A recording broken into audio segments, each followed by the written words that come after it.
Hi, everyone. Welcome. Hello. We're going to get started in another minute, still letting people in.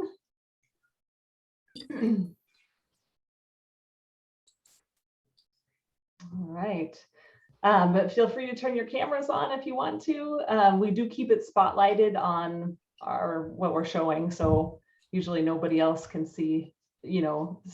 So it's always nice for us to get to see your faces, though.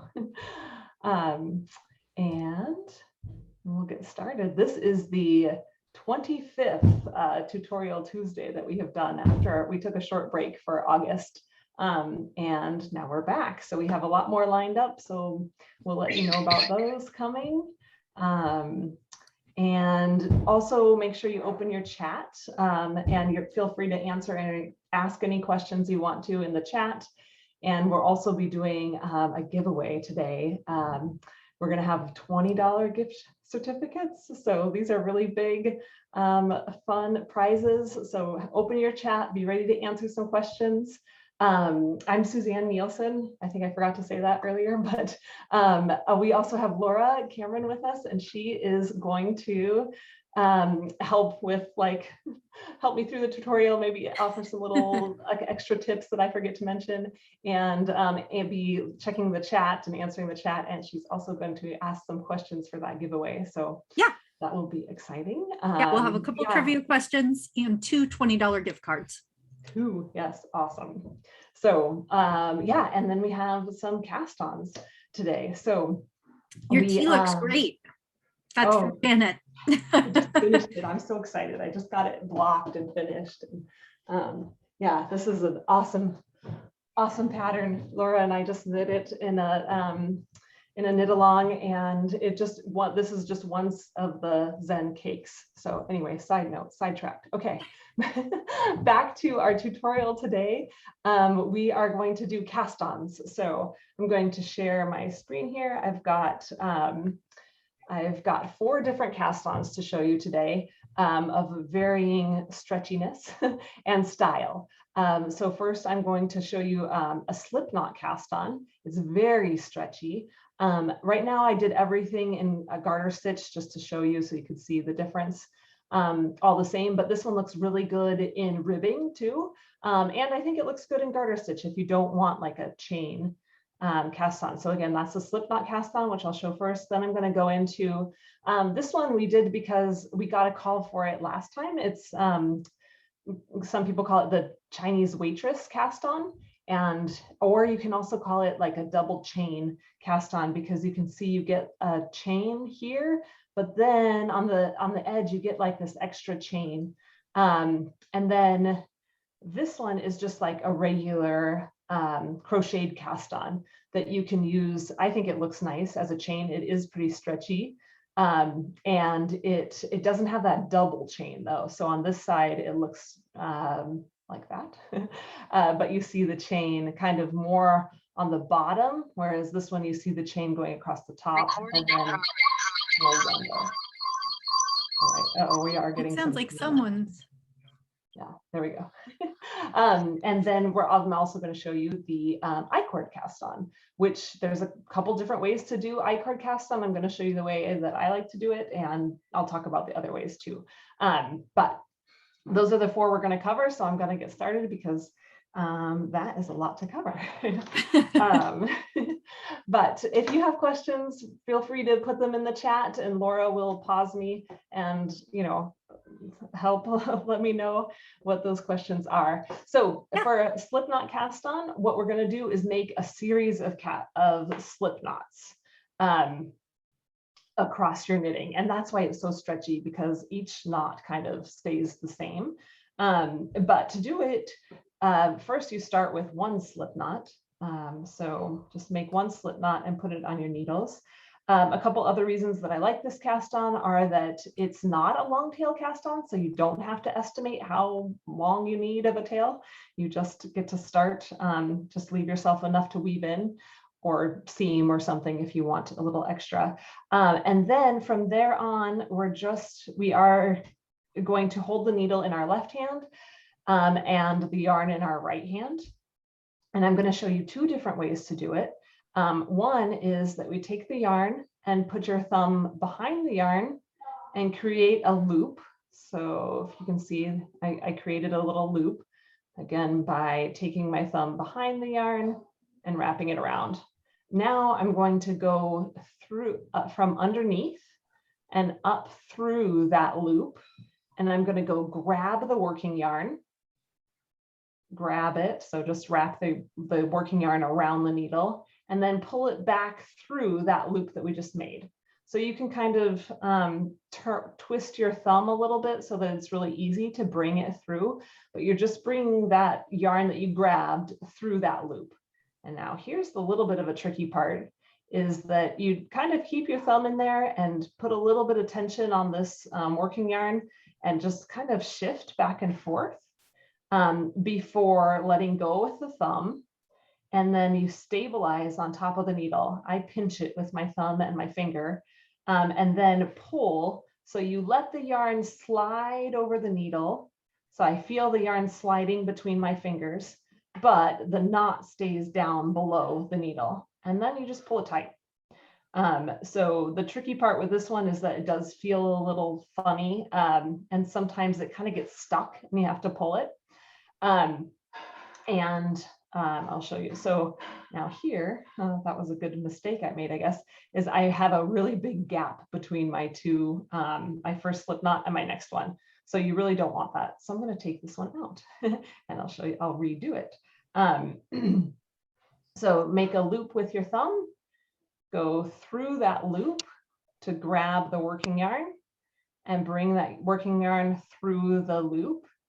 And then this is the part that helps it get closer. So you want to kind of pull and shimmy yourself close to the previous stitch and then put your fingers down and pull. And then now you'll see that my knots are close together. So this is the part where you want to just check and make sure that your loops are kind of evenly spaced. All right, so again, it's make that loop with your thumb, go grab the yarn and bring it back through that loop and then shimmy, shimmy, shimmy, get it close, stabilize and pull hard. And that's the part, it just takes a little bit to get used to that pulling, because sometimes if you don't do enough like adjusting like this, then it's a little bit hard to pull and it just comes with practice. There's one other way that I sometimes do, it's the way I learned first.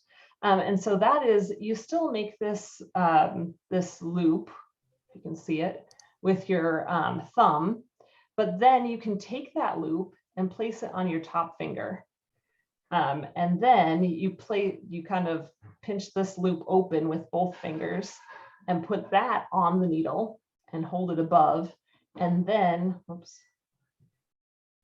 while you're holding that loop above, you do a yarn over, and then you bring that loop back over the needle. So you can see it's doing the exact same thing as what I did before, but sometimes it makes it easier to pull because you're able to adjust it. So I'm going to show that one more time. I make that loop and put it on my finger. And I put that loop on the needle and do a yarn over and then pull the loop back over the needle. So it's the same thing. We're still like grabbing the working yarn and pulling it through the loop, but we're just doing it in two different ways, if that makes sense. So that is the Slipknot Cast On, and that gives you a very stretchy, super, super stretchy cast on. Again, looks good going into garter if you don't want that more chain effect. It also matches a stretchy bind off that's just a sewn bind off, which we'll show, I think in 3 more weeks, we have another tutorial that's the stretchy cast offs or fancy cast offs. So I will show you the matching ones then. All right, any questions so far? Anything come up? Well, I'm going to move right along to the next cast on, and then we're going to take a break and do the prizes. So let's see, I'm going to take this one off. The next cast on, Actually, no, I'm going to switch these. This one is a little easier. So I'm going to show this one first. This is kind of just a basic crocheted cast on. So like it sounds, you make this crochet chain. You do need a crochet hook. There is a way to do it. This one, I think it's best to do with a crochet hook. The next one, you can do it without, but it's much more difficult. So you might as well get a crochet hook. And I do choose a crochet hook that's the same size as the knitting needle. So like here I'm using a size 8, which is 5 millimeters. So I have a size H 5 millimeter hook. You can see it. So with this one, again, I like it because it's makes that nice change. It's not a long tail cast on, so you can just start with a slip knot, leaving yourself a short tail, and then place that slip knot actually on the crochet hook. So this slip knot is going to become the first chain. And then it's easiest, I hold the crochet hook and the needle parallel to each other, and then take the working yarn and just wrap it from behind the needle to the front of the needle and in front of the crochet hook. And then we just take that yarn through the slip knot that we made. And then you can kind of tighten things up, but you just keep these parallel, kind of pull here, and then wrap around both, and then take that yarn through the loop. Of course, when I'm being watched, it's a little more difficult. But so wrap the yarn around both, and then pull the head through, or pull the yarn through. And that is, whoops. So if you lose it, you can just undo. But it's just wrapping around both.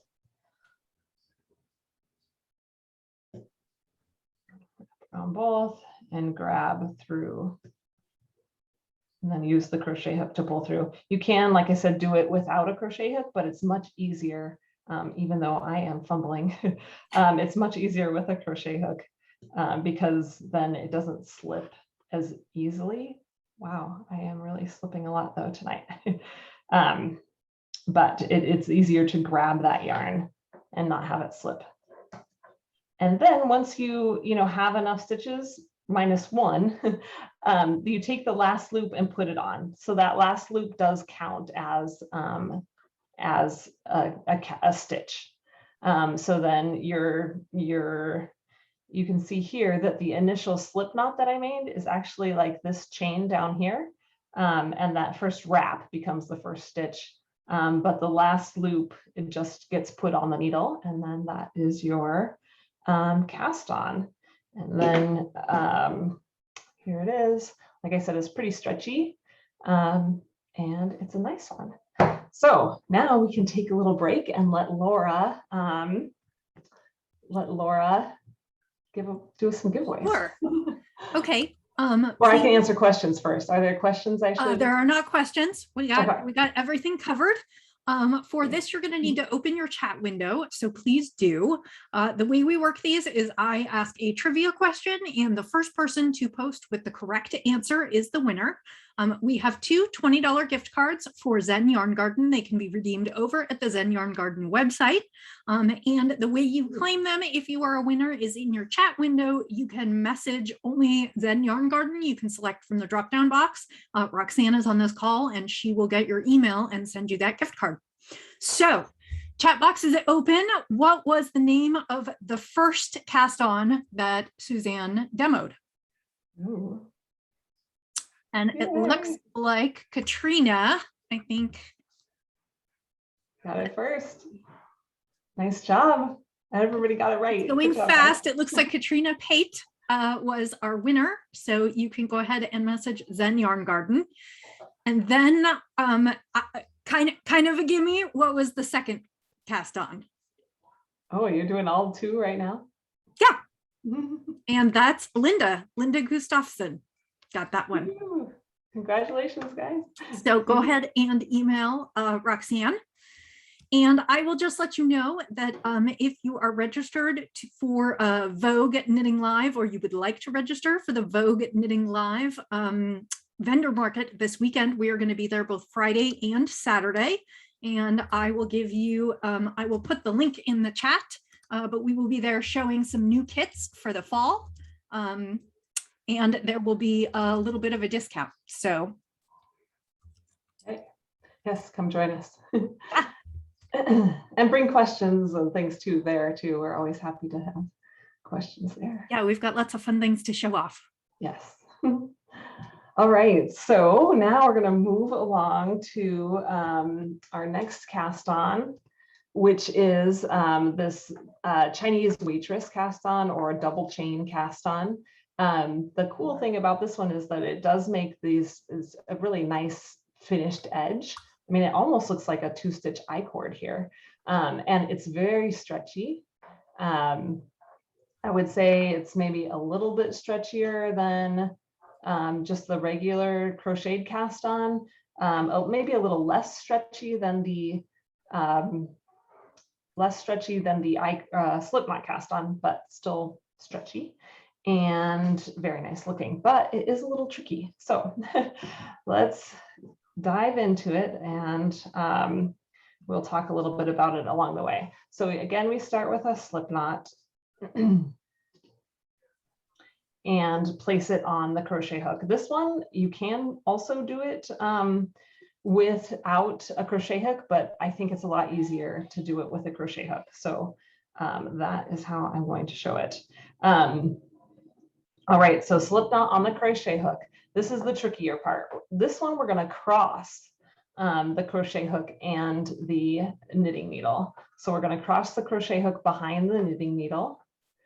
And then we have to do kind of a fancy wrap. We're going to come in front of the knitting needle. So from behind, start from behind, come in front of the knitting needle, and we're going to wrap it around the crochet hook, like go in between the crochet hook and then knitting needle, and then come around the crochet hook.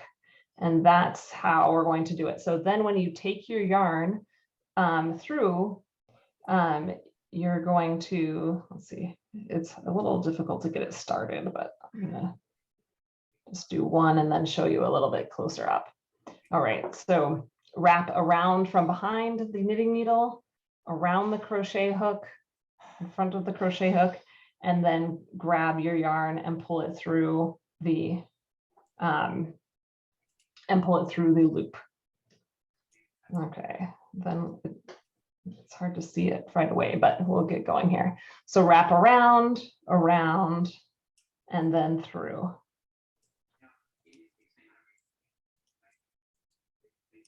And I forgot one key step too. So you can see right now what I did is I've got a lot of twisty going on. And what we don't really want that like crazy twistiness. We want it to look like a chain. So it's because I forgot a big key step. So we're going to redo this. And the difficult part of this cast on. All right, so we wrap around here. Then we pull our needle through the loop that's on the crochet hook. Okay, but here is the key step. We have to untwist this loop before we move on. So it's easy to do by just dipping your crochet hook around and under. And again, I'm going to get a few more stitches on so that we can see why we need to do that. I mean, we saw it a little bit before, but all right, so this one around in between the hooks, around the crochet hook, and then pull through the loop. Okay, but now we need to untwist this, this loop. So you can do that by taking your needle and twisting it around. Or on the next one, I'm going to show you a different way. You can like just take your crochet hook out and let it untwist. But now you can go around between the crochet hooks, around the crochet hook, and then grab your yarn and pull it through the loop. Okay. And then this is the untwist part. So you can either just take this out and untwist your loop and then put your needle back in, or you can just do that spin move. All right, so around here, through here, then you have to do a spin move and come back up, and you can sure it up at that point. So around, take it through the loop, and you can see how now my chain is looking much better, much smoother. All right, so here is where it's twisted. I'm going to untwist it. And this is where it's a little harder with double pointed needles, especially to do that like untwist move. So around the top, around, grab the hook. You can see how I'm grabbing the hook down, grabbing the yarn and pulling it through that loop. And then doing the untwist.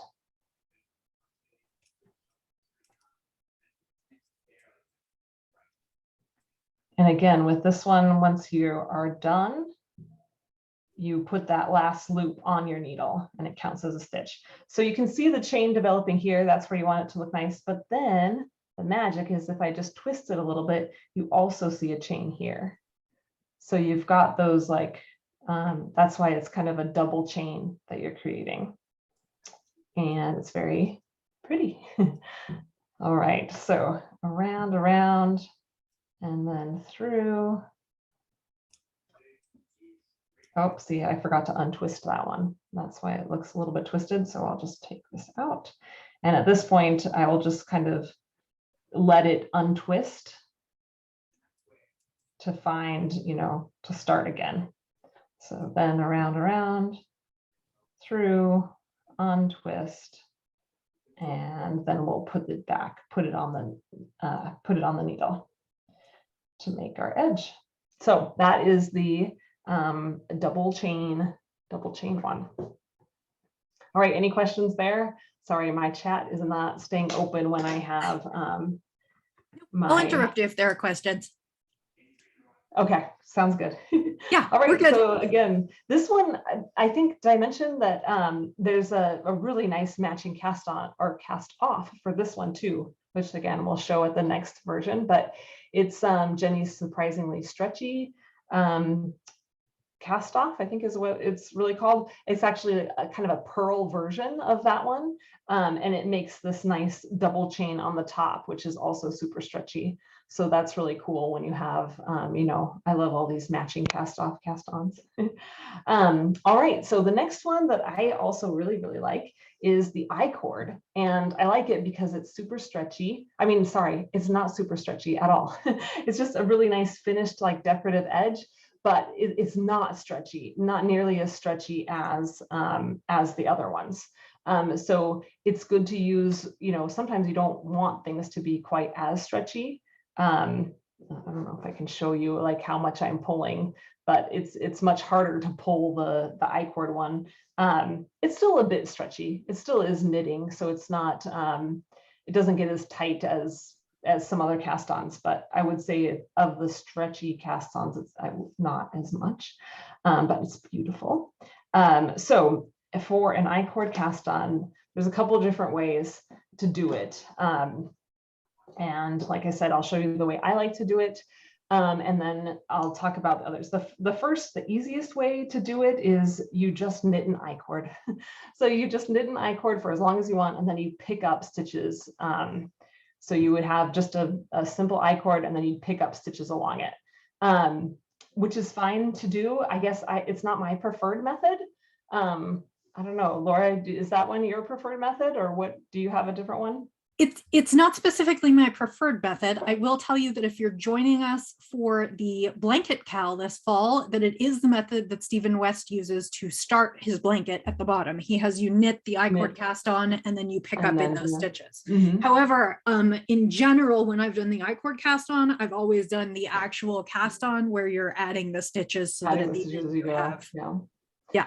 So anyway, so I think it's just easier to talk about you know, the knitting an I-cord and then picking up stitches along. So I'm going to show you the other way because I like it.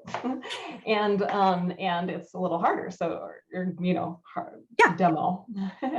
So that's what I'm going to show here. So you do just cast on any way you want to. You can cast on 3 stitches. And what I like about this is you cast on these 3 stitches any way you want to. And these 3 stitches are going to become your I-cord that travels along the bottom. And then we're going to start adding stitches along.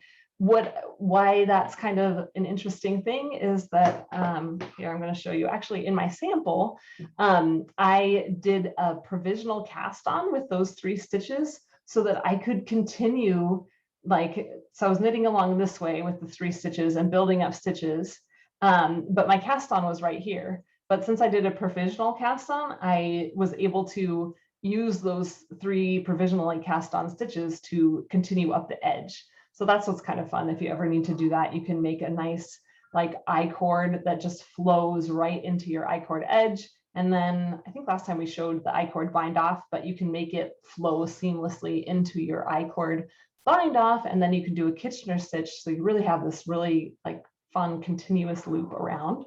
Also, I am going to show you this. I'm working on a new design, not quite out yet, but I did an I-cord cast on, and I kept those 3 provisionally cast on stitches on just a stitch marker here. And then I joined in the round. So I cast on all the way this way, and I ended up with 3 stitches over here, and then I can just join those seamlessly.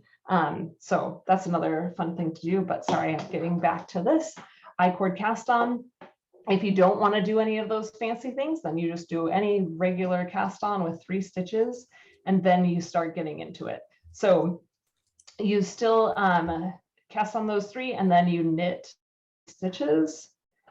And like I said, these stitches are going to be the ones that travel along. So you knit the 3 stitches, and then you just place them back onto the left needle. And now here there's a couple different ways to do it. My preferred method is to go into the stitch that's below, and you can kind of lift that one up and place it on the needle if you want, and then knit into that stitch. So now you can see I have 4 stitches. I'm going to knit across all 4 stitches, and then place 3 stitches back on my left needle. And then I have 1 stitch. So now it's like I've cast on 1 stitch now. So I have 1 stitch on my right needle, and then I'm going to again knit into this spot, this stitch that's right below here. I just pick it up and put it on the needle, and then knit that stitch. And I'll do this the throwing method too in a second. So I knit that stitch and then knit all 3. And then place 3 stitches back. Now I've cast on 2 stitches. The other way that you can do it, and I just find that for me, my tension is a little too loose if I do it this way, is you just do a yarn over. So you do a yarn over there, and then knit the next ones. But I find that it looks a little bit neater and tidier if you pick that stitch up in the here instead of just doing a yarn over, because then your yarn over, you might be able to see, it's just a little bit like floating there a little bit more. But when you get going here, so I picked that stitch up and put it on the needle, and then I knit it. And moving on. Place the stitches back. And then once you get going, sometimes it's easy. You can just use this left needle to dip down into that stitch.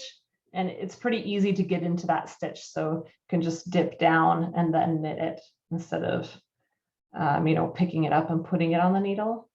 Just goes a little bit faster. All right, here I'm going to switch and throw just so you can see it that way. So place the stitches back. We have a question. If you do the yarn over, could you knit into the back loop to tighten it up? You could, like on your next row, you could knit into the back loop. It still is a little bit more floating just because it's not anchored to this stitch. But I think it's really good, to experiment and see which way for you, because some people just pull a tiny bit different. And then, it might look better for them one way versus the other. Also, if you find that it doesn't look good, then do try just knitting the I-cord first and then picking up the stitches. I find that way, maybe it's just monotonous for me.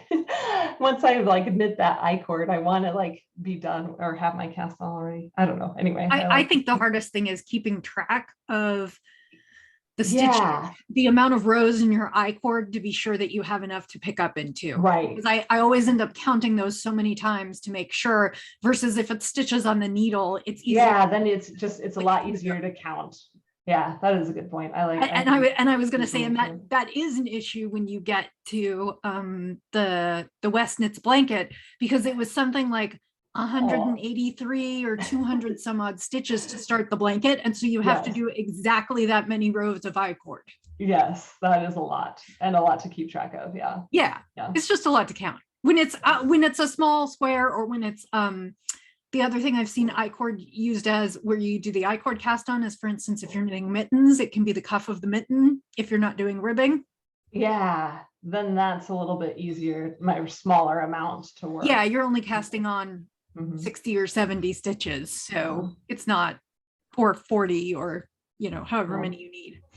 All right, so we're almost out of time, so I'm going to finish up my explanation here. But once you have the number of stitches that you want across, these 3 stitches, they do not count as your stitches in your pattern. So what you would do is just bind off those 3 stitches and then continue knitting.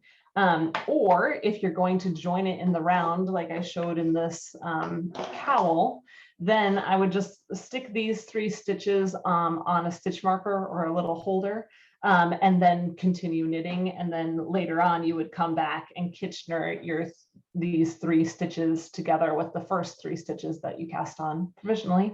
Or if you're doing this kind of fancy where you want this edge to go into your border, then I'll just show you quickly what you would do is do an I-cord. So I'm not making a stitch here. So I would just knit like a couple rows, 2 rows, to get yourself around the corner. So I knit 3, slip 3 back, and then I'm going to knit those 3 again. And then I can't leave those stitches on, because now these 3 stitches are becoming the I-cord edging that I'm going to do going up. But you do have to just do a couple extra rows to get yourself around the corner. So anyway, that's a little bit of extra advanced cast on, fancy cast on. That's what we're trying to do today. So I will, any other final questions as we go? I don't know why my camera's not switching back here. Okay, well, next week's Tutorial Tuesday is going to be about picking up stitches, sort of beyond garter and stockinette stitch, and Shayna Billow is going to be back to do that one. What happens to those 3 bound off stitches? Oh, yeah, so if you bind them off, then they just look like an edge. So I don't have a good one to show you, but yeah, they're just like an edge, and then your knitting flows up from those edge stitches. So they just hang out just like these ones that are cast on here, if you can see that. They're just kind of like an edge. So you do have like a little space there before your knitting starts, unless you do it, in the round where you're joining, or you're making them flow up into. So maybe next we'll have to do a tutorial on edge stitches too. That would be fun. Okay. I added a link in the chat to register for next week's session. And as I said, that's going to be picking up stitches in kind of beyond garter stitch and stockinette stitch. And then as a reminder, if you ever miss our tutorials, you can find them all. They're up on our YouTube channel. So I'm going to add a link to that in there. Again, we'll be at Vogue Knitting Live this weekend, and we hope to see you. And thanks so much for joining us this evening. Thanks for joining us. See you next time. Have a good night. Bye. Good night.